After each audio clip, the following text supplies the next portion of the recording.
Welcome to the Narrative Mindset Podcast.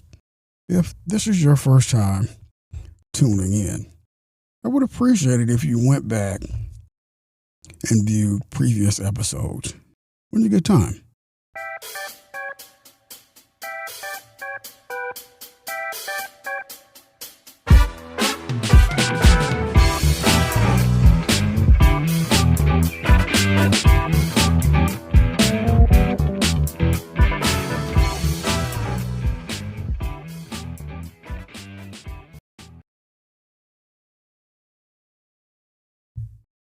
Okay, this is a new upgrade to the podcast.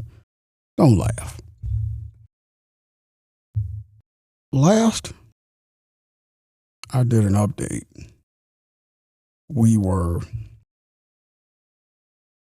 I was waiting on my Shure SM7B.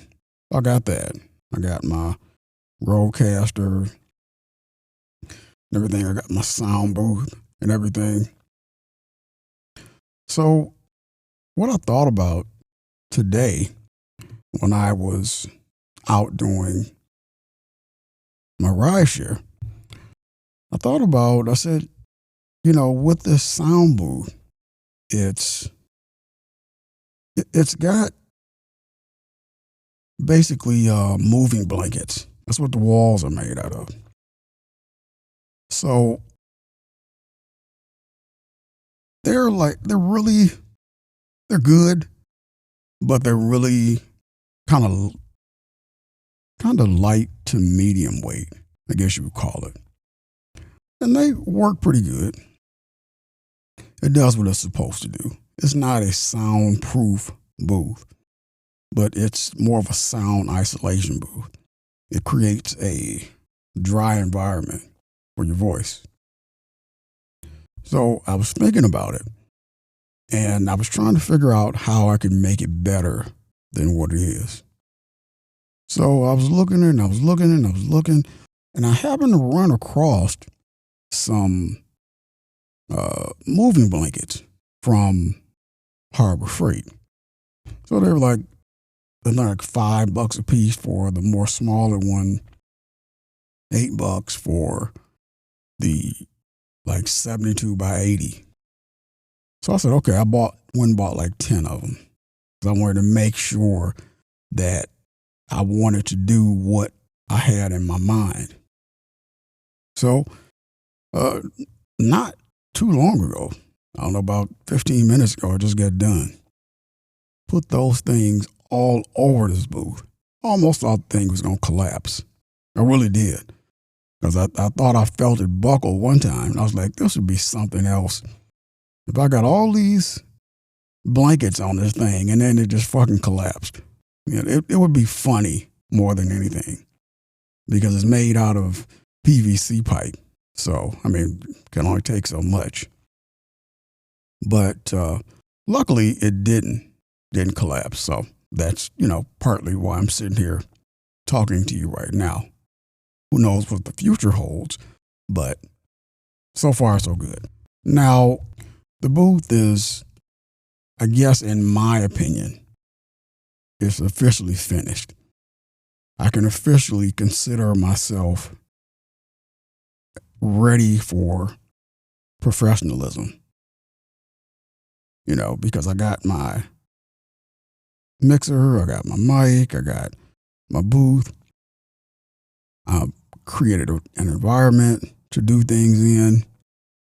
So it definitely feels really good. So I try to give myself a hand.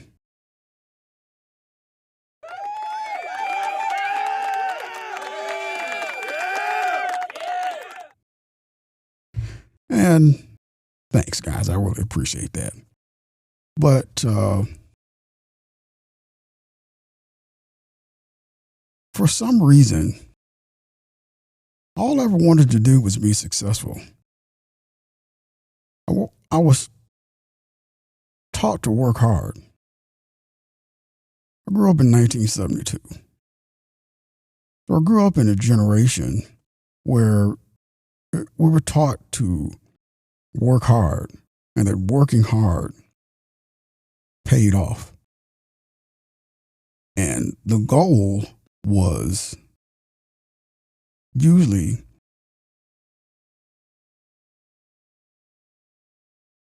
retirement, and that a job made you a man, a provider.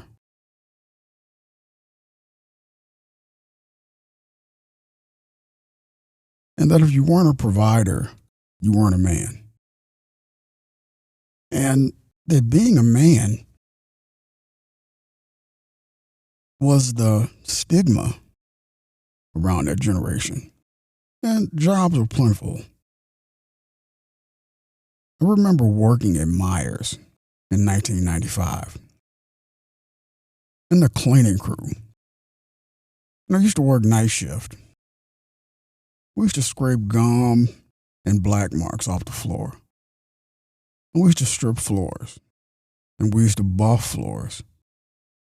I would watch security run around the store because there would be shoplifters who would come in the store and try to steal stuff. And there would be late night people, strippers, who would come in, work the night shift at the strip club, and wanted to get a little something to eat before they went home. And Myers was open 24/7. And it was the only thing back then that was open 24 hours. Because back then, 24 hours was a norm for a business. Because the crime rate was fairly low and manageable. But I remember I was making $5 an hour. At probably about 30 hours a week was enough for a 15-year-old making $5 an hour to handle things that I had to handle.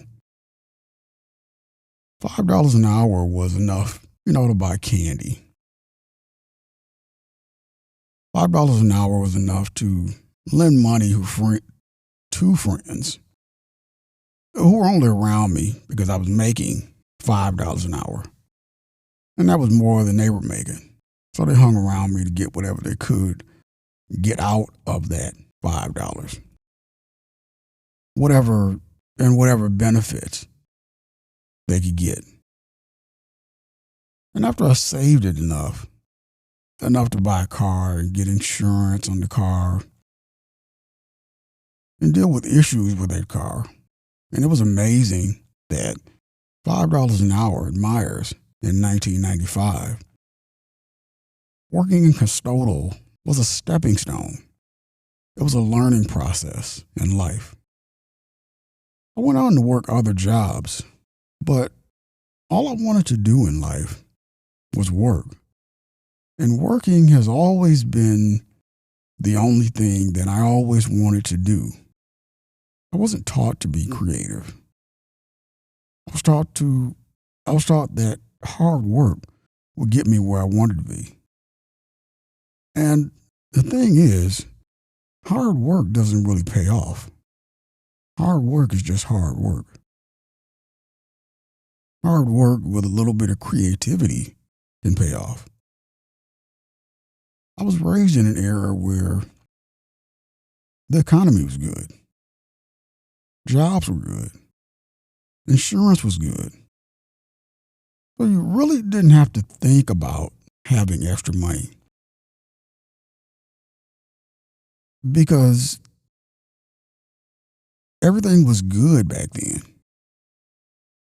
Overtime was always available. And it was worth working because of the economy. Prices were at a point where you didn't need to make a whole lot to make it. But I also existed in a world where creativity didn't exist.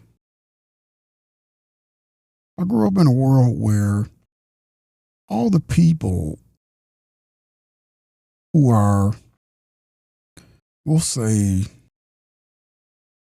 35 and under, people who are 35 and under, their world is patterned by the things that were created later in the world I grew up in.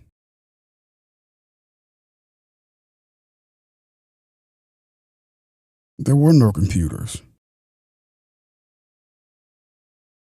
There were no cameras. There was no social media. It was just hard work. That was all that existed. I was a Vietnam baby. I mean, I have Vietnam in my blood because my father was drafted to Vietnam.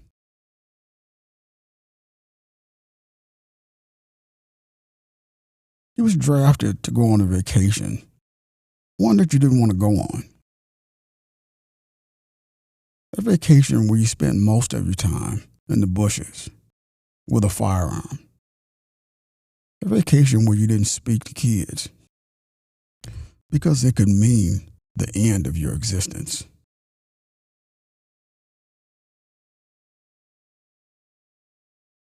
That vacation where you came back different than you went. That vacation where you left as a regular, likable person and you came back a war-torn, quiet person who had seen things you would never talk about for the rest of your life. I grew up in an era where a human being was the gross domestic product. I grew up in an era where I couldn't have stood 1% of the social injustice that existed in a world that was created or seemed like it was created for one race. I grew up in an era where hard work trumped creativity. And that was because creativity didn't exist. Social media didn't exist. You didn't know people from different states. You didn't know what was going on in different places. You weren't triggered by videos of events that were happening. People minded their own business. You didn't say things about people that you weren't prepared to tell them because in the generation that I grew up in, it was a confrontational, face-to-face, confessional type of generation. So the generation that exists now, my generation, we had to retrain ourselves to adapt to social media. And if you can imagine that a hard worker trying to retrain himself to learn to post videos and comments and things of that nature, when you were taught to put your head down, mind your own business, work hard, and that was almost guaranteed success with the hope of getting your retirement in the end. But the thing is, you only find out that politicians have got together and took what you worked your whole life and you've been told that this is the prize. Politicians have got together and said, okay, not only is there a chance that you may not get this, and not only do you have to work just a little bit longer to get this, but we're also going to take the very thing that you were told was the prize and was the reason that hard work was the center of why you did everything, because you were told in the end this was part of a package. And at the end, you get older and you get wise, and you come to find out that the American system is not only designed for you to expire at a certain age, but you also find out that the most important ingredient to the engine that we call America, you find out that it's being poisoned. The American food system has at least 97, 98 arguable percent of it has salt in it. And the rest turns to glucose in your system. And the thing is that other countries won't even allow the ingredients that the U.S. puts in some of our food.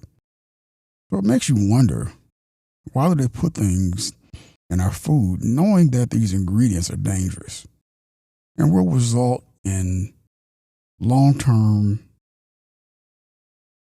sickness and possible death? Maybe it's because the American system is set up for you to expire at a certain time so that the Social Security system can continue to provide the way it does. Because that's the way the system is set up. The system is set up for you to expire at a certain age. And if you live longer than that age, then it puts a strain on the Social Security system. That was a tongue twister, which is funded by Americans. It's unheard of to imagine that you go to work, you get paid a certain amount of money per hour, and a portion of that goes towards the system that they now want to tax, even though they know that this is going to be like your only income almost. And they tell you that you may not get it. And they keep moving the age further and further away for your kids, your grandkids, your great-grandkids. But you were taught to work hard. You were told that if you work hard, if you get into your company, you stay there 30 years. You should be 30 and out. And then the prize was your retirement. And that was something that was part of your manhood. You got a job. Your only thing was to get the job. It used to be get the job, get hired in. That was a big thing back then too. Get a job, get hired in. You were on time, hardest worker. You got rewarded when you worked. You got hired in. You were good. You felt like you made your father and mother proud because I got a job. I'm at a job. Okay, my next move is to stay here for 30 years. Get a retirement. Retire. And in your mind, you were hoping for a pat on the back from your father. Greatest gift of all time. But the problem is, you get to a job, you work 15 years,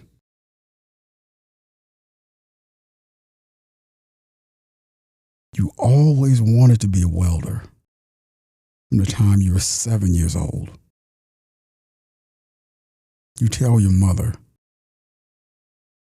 "Hey, son, what do you want to be?" "I want to be a welder." Take a class while you're in high school. Second step. On a whim, I want you to listen to that.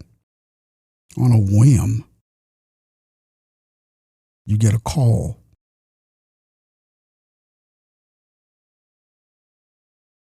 That gets you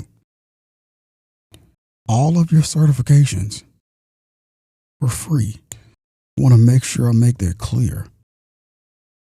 Go to college, 5 certifications in different areas for free. You get out.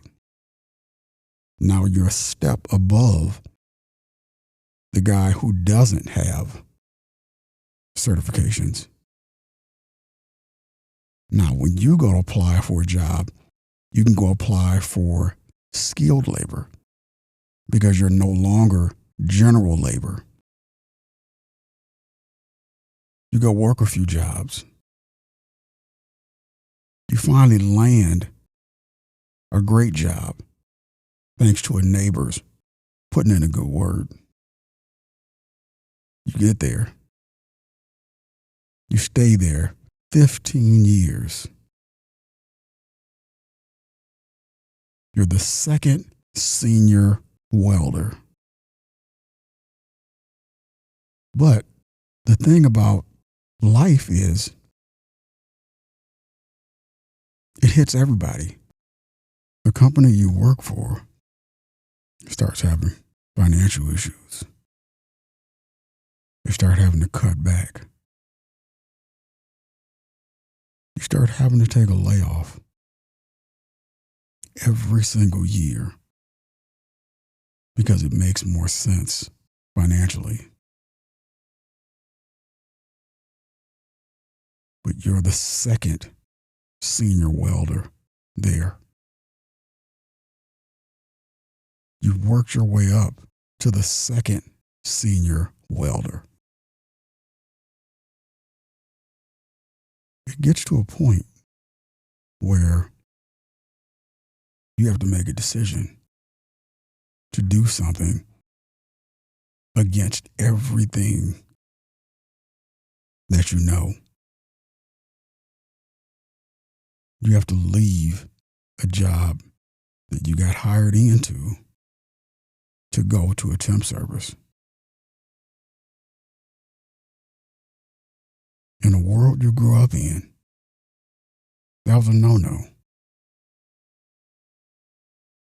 You were taught when you get in a job, you get hired in. Didn't even think about making it to the second senior position. But you also didn't grow up in a world that could teach you about a company closing. You didn't grow up in a world that could teach you about readapting to a world that they knew nothing about.